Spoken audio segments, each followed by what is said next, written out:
2020 Kona Electric. We've got some Auxito bulbs here. They are all H7, and we got two different ones. Check the link in the description. The specs are all the same. They're a 6500K color, and operating life's both 50,000 hours. As far as installation goes, pretty simple. We've got these caps that we need to remove for both high and low beam. You just turn them counterclockwise and they come off. They're located here, and then there's another one here that's a bit of an angle. Now on this side, it's a little trickier. The washer fluid bottle is going to be in the way for your high beam, and I feel as if there is almost a little less room for the high beam or the low beam compared to this side for some reason. It might actually be the same, but it looks like the fender liner is a little closer. So yeah, once you get these caps off, you'll notice that the socket's going to be installed into the lens, but we've removed them.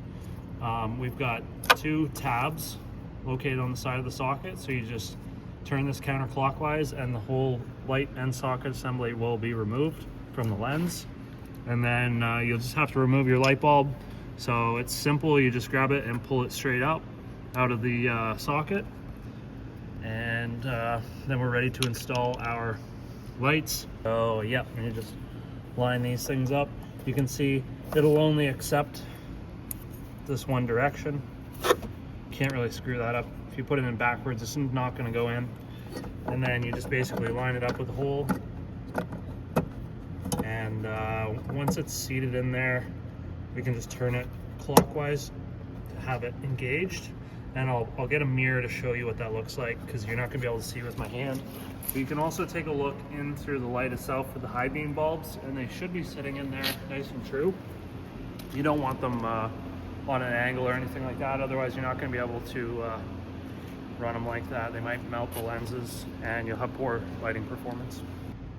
Okay, so you can see the socket is fully engaged. There's three tabs, and we've installed it. The light is flush into the housing, and then you just, like I say, turn it clockwise, the locks into place. And yeah, that's pretty much it.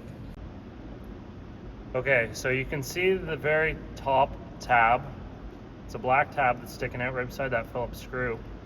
It is outside of the retaining ring. It's supposed to go in the slot, and then you turn the socket and lock it in place into that, underneath of that ring. That black plug is where your locking tabs are housed. A lot of lights will have the tab actually on them, like these, that will lock into place. These lights are actually notorious for, they go in and there's a metal clip that slides over into place.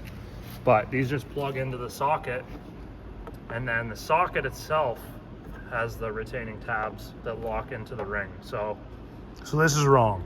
That's wrong.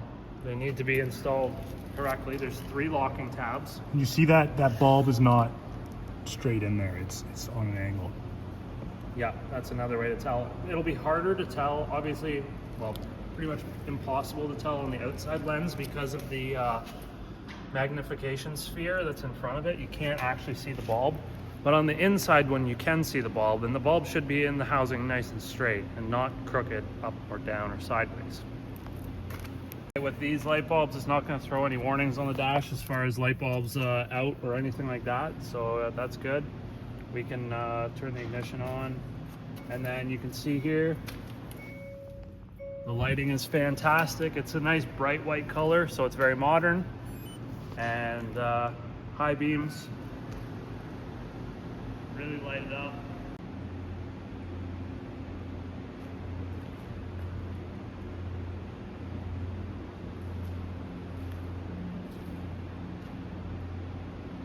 I'm just going to hit these rubber seals here with a little silicone spray.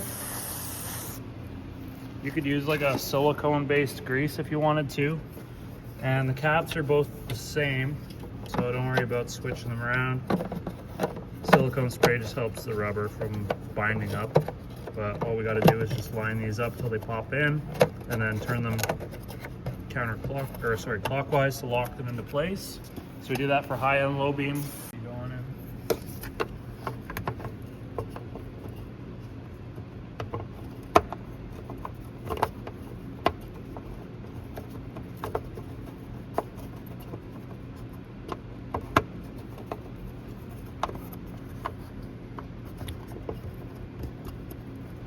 Now we got those fully installed.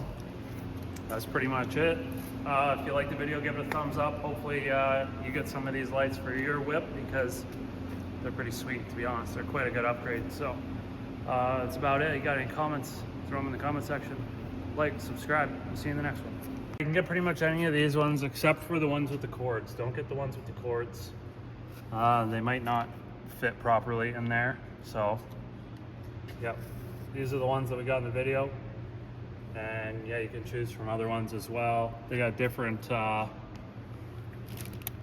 different lumen outputs. You can see this is 13,000 lumens, that's 10,000, that's 8,000. So go check them out.